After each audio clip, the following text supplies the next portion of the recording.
मेरे चैनल को सब्सक्राइब करें और यूट्यूब चैनल से पहले टेलीग्राम चैनल पर स्टोरी अपलोड होंगे, इसलिए मेरे टेलीग्राम चैनल की लिंक डिस्क्रिप्शन बॉक्स में है, उसे ज्वाइन कर लो। Chapter 1 reborn. दिल्ली सड़कों पे इस वक्त बहुत ज्यादा पानी लगा हुआ था। वहीं एक लड़का सीधे अपने घर जा रहा था और सोच रहा था कि अगर मैं भी आमिर होता तो वो लोग मुझे बलि नहीं करते और मैं भी आज अच्छे से दादू का ख्याल रखता। ये लड़का है आर्यन शर्मा जी, दिल्ली से थोड़ी ही दूर एक गांव का लड़का है। ये गांव से दिल्ली तक साइकिल से आता है और इसीलिए उसके दोस्त उसका मजाक उड़ाते हैं। इसी वजह से आज उन्होंने उसका साइकिल छीन लिया, जिसकी वजह से आज उसे पैदल अपने घर जाना पड़ रहा है। वो अपने आप से बोल रहा था, मैं किसी काम का नहीं हूँ, सभी लोग बहुत ही मतलबी है। उद्धरण चिन्ह। वह चाहता था कि जाकर अभी आत्महत्या कर ले, पर फिर उसे दादाजी का ख्याल आने लगा, जिसके वजह से उसने अपना पालन ड्रॉप कर दिया। तभी आसमान में तेज बिजली चमकी और वह सीधे आकर आर्यन के ऊपर गिर गई। उसके बाद जब आर्यन को थोड़ा थोड़ा होश आने लगा तो उसे किसी की आवाज आई, देखिए मैं आपके बेटे नहीं बचा सकता, मैं ही क्या, राजकुमार को कोई और भी नहीं बचा, अब इनका बचाना नामुमकिन है। उद्धरण चिन्ह। तभी वो औरत बोली, मैं आपके आगे भीख मांगती हूँ, मेरे बेटे को बचा लीजिए। उद्धरण चिन्ह। लेकिन वह आदमी बोला, देखिए गायत्री बहन, मैं आपको अपनी छोटी बहन मानता हूँ, इसीलिए बोल रहा हूँ, मैं कुछ नहीं कर सकता बाप, बस। उद्धरण चिन्ह।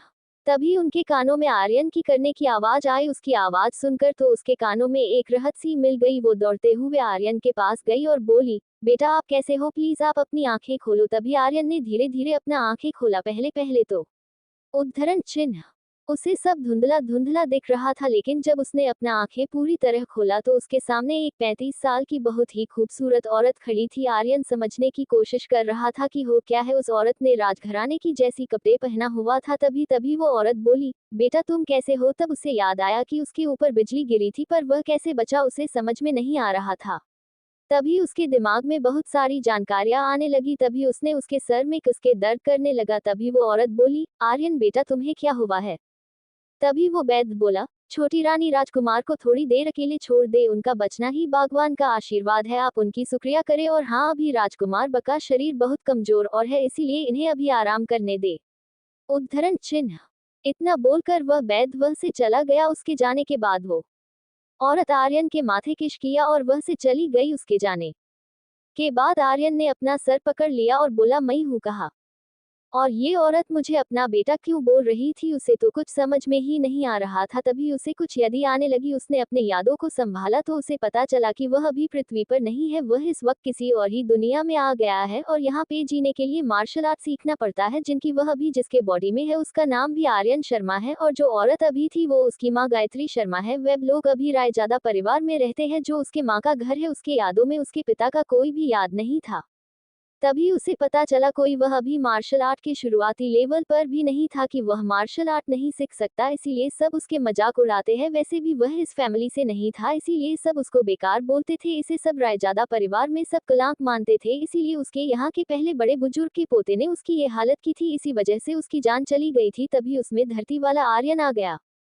आर्यन अभी ये सब सोच ही रहा था कि उसे के कानों में प्यारी आवाज, हेलो होस्ट। उद्धरण चिन्ह। तभी ने चारों तरफ देखा और हैरान हो गया था। फिर बोला, कौन सामने आप जो भी है। तभी वो आवाज बोली, होस्ट मैं आपके अंदर ही हूँ, क्या आप मुझे एक्सेप्ट कर रहे हैं। तभी आर्यन बोला, कौन हो तुम और तुम हो कौन। तभी वो आवाज बोली, होस्ट मैं एक एडवांस आर्टिफिशियल असिस्टेंट हूँ, मुझे आपके दिमाग में फिट किया गया है। उद्धरण चिन्ह। तभी आर्यन हैरान होकर बोला, तुम एक आर्टिफिशियल असिस्टेंट हो तो तुम्हें मेरे दिमाग में किसने फिट किया है। तभी वो आवाज बोली, होस्ट मुझे ये नहीं पता, पर मैं आपको इस दुनिया का सबसे बड़ा योद्धा बना सकती हूँ, क्या आप मुझे एक्सेप्ट करते हो। उद्धरण चिन्ह। तभी आर्यन बोला, क्या तुम मुझे दुनिया के सबसे ताकतवर योद्धा बना सकती हो, इसके लिए मुझे क्या करना होगा। आवाज बोली, पहले आपको मुझे एक्सेप्ट करना होगा। उद्धरण चिन्ह। तभी आर्यन बोला, मुझे एक्सेप्ट है। तभी आवाज आई, होस्ट को लॉक किया जाता है। होस्ट क्या आप मेरा कोई नाम देना चाहते हैं। तभी आर्यन बोला, जारा, तुम्हारा नाम जारा होगा। उद्धरण चिन्ह। उसकी बात सुनकर जारा बोली, होस्ट मुझे ये नाम बहुत पसंद आया, इस नाम को सेव किया जाता है। होस्ट मैं पूरी तरह से आपसे जुड़ चुकी हूँ। उद्धरण चिन्ह। तभी आर्यन बोला, कुछ करो, मुझे बहुत दर्द हो रहा है। तभी जरा बोली, मैं अब कुछ नहीं कर सकती। उद्धरण चिन्ह। तभी जारा बोली, होस्ट मैं आपको को इसके लिए आपको 10 पॉइंट्स देना होगा, जो कि आपका आपके पास नहीं है। उद्धरण चिन्ह। तो जारा बोली, आपको पॉइंट्स के बदले टास्क पूरा करना होगा या आप सोने के सिक्के से पॉइंट्स बदल सकते हैं। उद्धरण चिन्ह।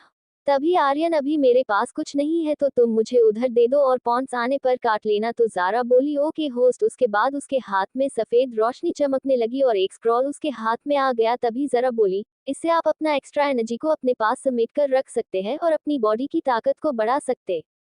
तभी आर्यन ने फाटक से स्क्रॉल मुंह खोला तो उसमें एक मेथड था अपने बॉडी को स्ट्रांग करने का। आर्यन ने उस मेथड को पढ़कर कल्टीवेशन करने